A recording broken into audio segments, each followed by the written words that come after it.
Welcome to LightSwitch Management Module 7, Illuminating Coaching Skills, Part 2, powered by Delighted Coaching. Module 6 reviewed a few of the key areas on your coaching skills. In this module, we will review how to connect with those being coached, how to clarify goals and action steps, how to obtain coachee commitments, and how to continue to ask powerful, thought-provoking questions. Module 7, Connecting with Those Being Coached, begins with establishing rapport. Establishing rapport for the individual requires an ongoing relationship where ongoing rapport is nurtured. The first step is to make sure that the individual you are working with knows that you are serious about their growth and the growth of the company. You validate the individual when you are showing that their time is valuable. This will require that appointments are kept and that you are prepared when meeting with them. This also establishes trust and safety. During a meeting with the coachee, be sure to minimize the outside distractions, including your own personal conflicts or agendas. Allowing a mutual opportunity for each of you to set the agenda for your meetings, and be sure to set aside your personal agenda. When connecting, it is important to use validation as a tool to connect. During the meeting, it's not sharing time. This is not an opportunity to relate to the individual based on your own experience. Rather, it is a time to validate their experiences. When connecting, it is important to use validation as a tool to connect. During the meeting, it is not sharing time. This is not an opportunity to relate to the individual based on your own experience. Rather, it is time to validate their experiences. Be sure to check your motives at the door. When working through a coaching meeting, it is imperative that you do not have ill motives and are not trying to push the process or push for specific results. This will devalue the connection with your employee. They must feel validated, safe, and that you are on their team and excited about their potential and the growth of the company. All of this will build excitement for the coachee. Go to Module 7, Question 1 in your workbook. When your employee begins to share and you believe you have understood them, be sure to clarify what they are saying by repeating it back to them and asking them if you are correct in what you are understanding. You can do this by summarizing what they are saying. You can ask again and allow them time to respond, correct, and/or re-clarify. Be sure that you are both understanding one another in the process. Clarifying will help you to ensure expectations are realistic and understandable for both parties. Go to Module 7, Question 2 in your workbook.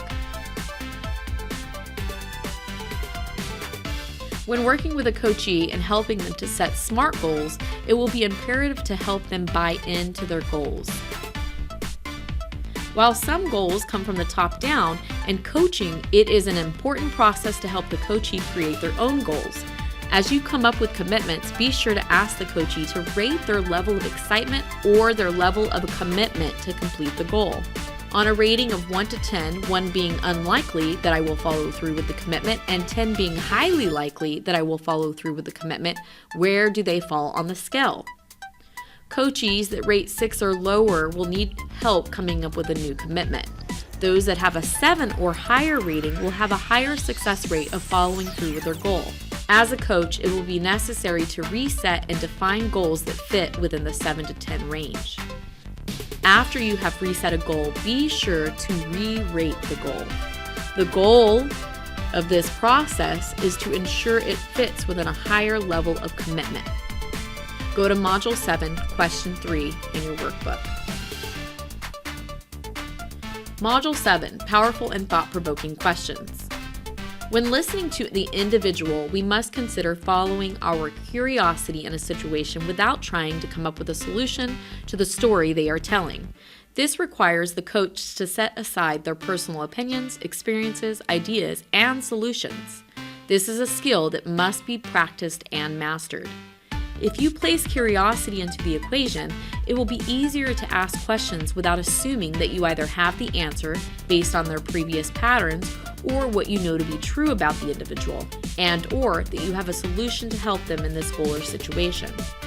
Remember, the goal of coaching is to empower the individual to think for themselves and give them permission to make decisions that will help them grow. Active listening requires you to focus on the individual you are speaking to. This is also a skill that must be practiced to perfect.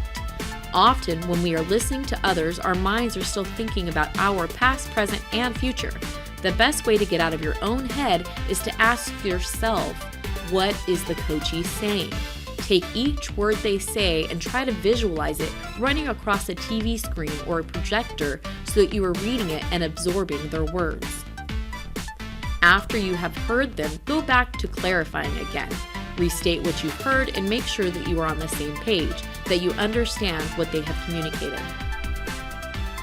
When you are listening, be sure to listen for what is not being said as well and ask questions that will help clarify missing information.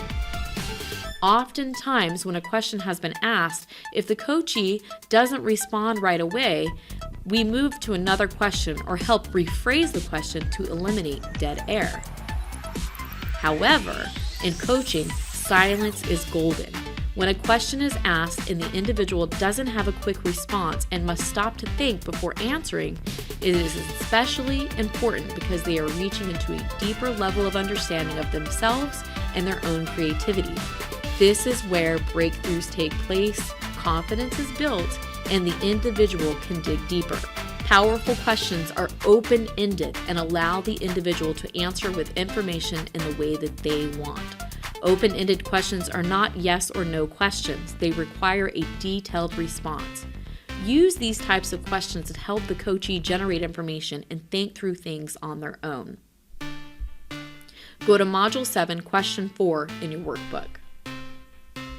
In this module, we have illuminated coaching techniques necessary to successful coaching. We have discussed the importance of connecting with the coachee and how that can be done, how to clarify expectations and obtain coachee buy-in, and how to ask thought-provoking questions. Thank you for watching Module 7, Illuminating Your Coaching Skills, Part 2. Be sure to complete Module 7 questions in your workbook before proceeding to Module 8, asking electrified questions to gain coachee commitment.